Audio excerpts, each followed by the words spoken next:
Hello বন্ধুরা, আপনাদের জন্য একটা নতুন ভিডিও নিয়ে এসেছি। ভিডিওটা দেখুন। ভিডিওটা দেখলে অনেক কিছু বুঝতে পারবেন। এই ভিডিও থেকে অনেক কিছু জানতে পারবেন। বুবু, অফিসে যাচ্ছো? হ্যাঁ, আজ তো শুক্রবার। চলো না সবাই মিলে নামাজ পড়ে একটু আব্বুর লেগে দোয়া করি। আপনজন দোয়া করলে সেই দোয়া কবুল হয়। না না, আমার অফিস আছে, আমি ওসব দোয়াটা করতে পারবো না। পারলে তুমিই করো গা। ভাই, আব্বা মারা গেছে আজ 7 দিন হয়ে গেল। অন্তত তুমি শুক্রবারে নামাজ পড়ে আব্বার লেগে একটু দোয়া করো। না না, আমার কাজ আছে। আব্বা মাছ দেবো? মাছ না দিলে খাবো কি দি? কি তরকারি রান্না করিস ভাইয়া? ঝাল লবণ একটু ঠিক নাই, তাই কি খাওয়া যায়? আমি রোজা আছি তো আব্বা, তার লেগে চেখে দেখতে পারিনি। চেখে দেখতে পারিনি মানে? তোমাকে আমি বলেছি রোজা থাকবে? কত স্বাদ করে খাবো বলে ইলিশ মাছটা নিয়ে আসনু। তাই তো, ইয়া কিভাবে রান্না করেছো? এই খাবার কি খাওয়া যায়? সারাদিন কাজ করবো তো কিছুই করো না, একটু ভালো করে রান্নাটা তো করতে পারো। 1400 ভাজি খেতা রোজা রেখেছে। আব্বা, এই খাবার আপনাকে খেতে হবে না, আমি অফিস যাওয়ার পথে হোটেলে খেয়ে নেবো, আর আপনার জন্য একটা পার্সেল করে পাঠিয়ে দেবো। আসছি। আব্বা, আব্বা, কি হলো? এত রাতে ডাকছো কেনে? আপনার জন্য খাবার লেসছি। আজ শুক্রবার তো, অন্তত আজকে রোজাটা রাখেন। তুমি এত রাতে আমাকে রোজা রাখার লাগে ডাকছো? দাঁড়াও, থেকে বাড়ি আসুক, তোমাকে একেবারে সরার ব্যবস্থা করছি।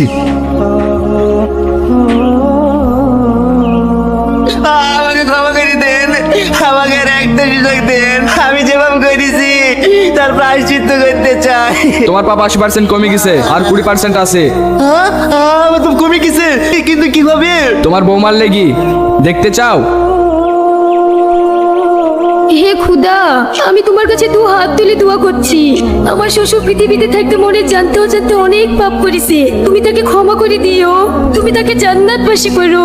কোনো মৃত ব্যক্তির লেগে তার আপনজন যদি দোয়া করে, সেই দোয়া কবুল হয়। তোমার বৌমার জন্য তোমার 80% পাপ ক্ষমা হয়ে গেছে, আর 20% আছে। আর একটু সময় দেন, এ পাপটুকু ক্ষমা হয়ে যাবে।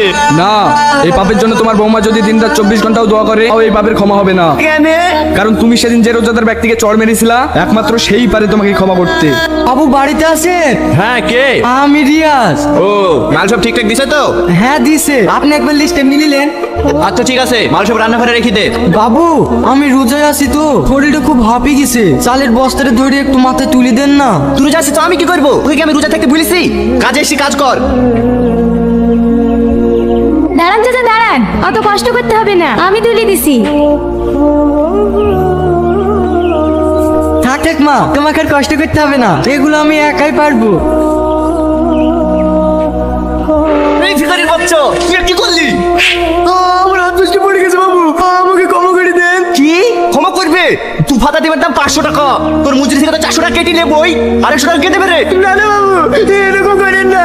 রমজান মাস করে একটা টাকা নাই বলে রোজা মুখে কাজ করতে এসছে। যা সর। আমাকে একটা সুযোগ দেন, আমি পৃথিবী থেকে তার সাথে ক্ষমা চেয়ে আসবো। আচ্ছা ঠিক আছে, যাও, তোমাকে 1 কোর সময় দিলাম, দেখো ক্ষমা চাইতে পারো কি। সেদিন তোমাকে আমার চড়বার বিশাল বান্ধ হয়ে গেছে, তুমি আমাকে ক্ষমা করে দাও। ভাই, ও ভাই, আমাকে ক্ষমা করে দাও না, আমি তোমার পা ধরছি।